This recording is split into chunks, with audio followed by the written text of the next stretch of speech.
Guys, magluluto nga pala tayo ng chicken bulalo. Ito ang mga sahog, sibuyas, bawang at luya.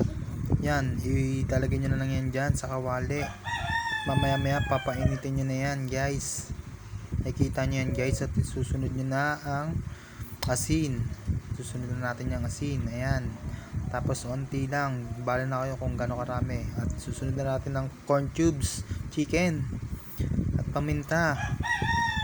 Yan guys, para mapagmahal kayo sa asawa, ilagay nyo na rin tong mga mais sa kumukulong mainit na tubig.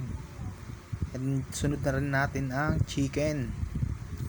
Ayan guys, tapos ang sunod na nyan ay pechay, para lagi kayong masagana sa buhay. At yan, haluluin nyo na at hintayin nyo kumulo at ilagay nyo na ang malunggay para araw-araw mabuhay. Yee!